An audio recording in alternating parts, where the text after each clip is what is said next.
तो दोस्तों, आपका मेरे अपने YouTube चैनल नमूज़ ब्लॉग में स्वागत है। और आज मैं आपको एक बहुत ज़रूरी जानकारी दे रही हूँ जो आपके जीवन में बहुत ही इम्पॉर्टेंट है। और यदि आपके पास थोड़ा समय हो तो इस जानकारी को पूरा सुनिएगा, वीडियो को स्किप मत करिएगा, क्योंकि एक-एक जानकारी आपके लिए बहुत महत्वपूर्ण है। यदि वीडियो को स्किप कर दिया तो आप पूर्ण रूप से चीज़ों को समझ नहीं पाएंगे। तो चलिए शुरू करते हैं। सबसे पहले मैं आपको ये बताऊँगी कि यदि आपके घर में पितृदोष है तो इसका पता आप कैसे करें। उसके बाद मैं पितृदोष का निवारण भी बताऊंगी, कारण बताऊंगी, उपाय बताऊंगी और बहुत सी ऐसी चीज़ें बताऊंगी जो आपको अपनी लाइफ में किसी ने नहीं बताई होंगी। ये मेरा खुद का एक्सपीरियंस है। जब मैं किसी चीज़ को अपने जीवन में खुद करती हूँ तब मैं उसको दूसरों तक पहुँचाती हूँ। किसी को नेगेटिव इन्फॉर्मेशन नहीं देती हूँ। जो देती हूँ सही देती हूँ। जो मैं अपने जीवन में उतारती हूँ वही करती हूँ, वही आपको बताती हूँ। तो चलिए ब्लॉग में बने रहिए और मैं आज आपको बता देती हूँ। सबसे पहले, यदि आपको पितृदोष है तो आप इसका पता कैसे लगाएं। कहते हैं सारे दोष काटे कट जाते हैं, लेकिन पितृदोष काटे भी नहीं कटता। यदि पितृ आपके भगवान ही होते हैं, आपके माँ बाप, आपके दादा दादी, आपके परदादा दादी, कोई भी हो सकते हैं जिनको जीवन में कष्ट हो या कुछ दिक्कत हो जो आप उनको पूर्ति नहीं कर पाएँ, तो पितृ अपने अपने आप का आभास कराने के लिए आपको थोड़ा बहुत उसका संकेत देते हैं। लेकिन बहुत से लोग समझ नहीं पाते हैं। हम लोग, हमारे पहाड़ों में तो ये सब चीज़ें बहुत होती हैं, तो बहुत जल्दी इंसान भांप जाता है कि क्या दिक्कत है, तो पूजा पाठ करा दी जाती है, उनकी शांति करा दी जाती है। लेकिन शहरों में यहाँ देखा गया है कि लोग नहीं समझ पाते कि उनको पितृदक्ष दोष है या क्या है। वे दवाइयाँ पे दवाइयाँ खाते जाते हैं, बट उनको कोई रिलैक्स नहीं मिलता। उनका शरीर फूलता जाता है, फूलता जाता है, और उनका शरीर एक दिन इतना निष्क्रिय हो जाता है कि वो उठ नहीं पाते, बिस्तर में ही पेशाब लैट्रिन करते हैं। फिर भी वो इस बात की पूछ नहीं करते कि इनको दिक्कत क्या है। तो मैं आज आपको इन चीज़ों से अवगत कराऊंगी। आप ध्यान से देखिएगा। छोटी यूट्यूबर हूँ लेकिन जानकारी आपको 100% अच्छी दूंगी। तो आप मेरे ब्लॉग में बने रहिए। तो सुनिए, आपको मैं बताती हूँ। यदि आपको पितृदोष है तो आप इसका पता कैसे लगा सकते हैं। यदि आपके घर में पितृदोष है तो आपके घर में सब उल्टी मत्ती के होंगे। आपका बच्चा शैतानी करेगा, हुड़दंगी करेगा, ऐसी चीज़ें करेगा जो कोई अलग बच्चा नहीं करता। जैसे सामानों को फेंकना, चिड़चिड़ापन, गुस्सा, मारना, सामान को फेंकना, और बहुत सी ऐसी नेगेटिव चीज़ें जो राक्षस करते हैं। समझ रहे हैं आप? ऊल जलूल चीज़ें बच्चों से भी अलग बहुत से बच्चों करते हैं और लोगों के यहाँ होता है, लेकिन लोग इसको विश्वास नहीं करते। लेकिन मैं आपको सीरियसली बता रही हूँ कि ये सच होता है। तो ये जो बच्चे ऐसा करें, और प्लस जिस घर में बीमारी गुजारी ज़्यादा रहे, पैसा खूब आए बट सब डॉक्टर के वहाँ जाए, दवाइयों में खर्च हो और इन्वेस्टमेंट ना हो, पैसा बचे ना या रुके ना, या मानसिक शांति ना हो, या हस्बैंड हस्बैंड वाइफ से चिड़चिड़ा रहे, वाइफ हस्बैंड से चिड़चिड़ा रहे, घर का माहौल समझ रहे हैं आप नेगेटिव हो, तो नकारात्मक ऊर्जा रहती, तो आप निश्चित ही समझ जाइएगा कि आपको पितृदोष है। और पितृदोष होता क्यों है ये भी मैं आपको बता देती हूँ। जैसा कि हम सब जानते हैं, हमारे सास ससुर या हमारे पेरेंट्स या कोई भी यदि अपने पितरों के साथ गलत व्यवहार करते हैं, यदि उनकी आत्मा की शांति नहीं करते, उनका श्राद्ध नहीं करते या उनकी तर्पण नहीं करते, बहुत सी चीज़ें ऐसे नहीं करते हैं, तो उनके परिणाम बच्चों को भुगतने पड़ते हैं।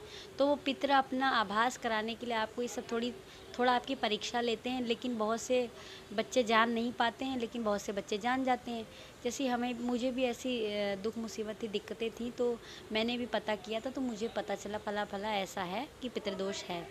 तो मुझे उसका निवारण भी बताया गया, तो मैं वो निवारण करती हूँ। तो आप भी पता कर सकते हैं। और आपको किसी से पूछने की ज़रूरत नहीं है। यदि आपको किसी से पूछने की ज़रूरत नहीं है, आप खुद भी पता कर सकते हैं। मैंने जैसे आपको बताया, घर में नकारात्मकता रहेगी, हर आदमी उल्टे दिमाग से सोचेगा, चिड़चिड़ापन रहेगा, बीमारी गुजारी, धन हानि रहेगी, बच्चों में उसका प्रभाव दिखेगा। तो आप इसका निवारण सीधा सीधे कर सकते हैं। यदि आपके पितरों की पूछ नहीं हुई है, आपके सास ससुर ने उनको पूजा नहीं है, कुछ नहीं किया, उनको दुख तकलीफ़ है, तो आप ऐसा कर सकते हैं। आप हाथ जोड़ सकते हैं और कह सकते हैं, हे पितरों, हम नादान हैं, हम कुछ नहीं जानते हैं, और हमें मानसिक शांति दो, हमारी दुख मुसीबत दूर करो।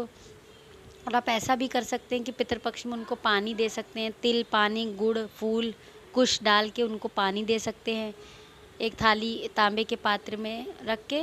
यदि आप ऐसा नहीं भी करते हैं, आपके सास ससुर सब हैं, कोई नहीं मानता ये सब चीज़ें, तो आप 2 एक पत्थर ले सकते हैं, जैसे पत्थर, जैसे शिव शंकर के लिए पत्थर होते हैं, डासी बोलते हैं उसको गांव में हमारे, वो 2 पत्थर ले सकते हैं और उन पत्थरों को रोज़ स्नान करा के, टीका रोचना करके, आप उनको अपने पितर मान के रोज़ उनके ऊपर एक दिया बत्ती जला के और उनको टीका पानी करके, उनसे फूल चढ़ा के, उनसे क्या रोज़ माफ़ी मांगिए और कहिए, हे पितरों, हम नादान हैं, हम कुछ नहीं जानते, हमें अपनी शरण में लीजिए, हमारे घर में जो दुख मुसीबत रोग बाधा दोष है, दुख दरिद्र है, सब दूर करिए, हम आपका यहीं से नाम लेते हैं, हम गांव देश कुछ नहीं जानते, जो भूल चूक हो माफ़ करिए, जो हमारे पूर्वजों ने भूल चूक करी है, जो आपकी आत्मा को दुख तकलीफ हुई, सबके लिए हमें क्षमा करिए। ऐसा कह के आप अपने पितरों से माफ़ी मांग सकते हो। और पितृ होते ही कौन है? अपने माँ बाप, अपने सास ससुर, अपने दादा दादी, बाबा परदादा, वो अपने बच्चों से कितनी देर नाराज़ रहेंगे, तो वो इतने में ही खुश हो जाते हैं। उनकी पूछ करिए, आपकी सैलरी आए उस पे पैसा चढ़ाए, वो पैसा जाके फिर अमावस पे मंदिर में दान करें, सीधा निकाले उनके लिए, वो कुछ नहीं मांगते हैं। वो बस ये कहते हैं कि आप हमारा नाम लो, हमें हाथ जोड़ो और हमें धन्यवाद करो, कोई शुभ काम हो हमें पूछ करो, वो कुछ नहीं चाहते हैं। वो जितना मैंने बताया आप इतना करिए, और अगर आपको विस्तार से जानना तो आप मुझे कमेंट बॉक्स में बताइए, पर्सनली डीएम करिए, मैं आपको बताऊंगी और अच्छे से बताऊंगी, क्योंकि ज़्यादा लंबा वीडियो करने से लोग स्किप कर देते हैं तो जानकारी बढ़िया से मिल नहीं पाती है। तो मैंने ये किया है और मुझे भी काफ़ी फ़ायदा हुआ, मुझे भी काफ़ी मेंटल अशांति थी, बहुत सी दिक्कतें थी मुझे, जो मुझे ये सब करने से दूर हुई हैं। तो आज मैंने सोचा कर भला तो हो भला, अंत भले का भला, तो मेरा ऐसा करने से भला हुआ, तो मैंने सोचा क्यों ना आप लोगों से भी शेयर किया जाए और आपको भी बताया जाए कि ऐसी ऐसी दिक्कत है, और आप भी करिए।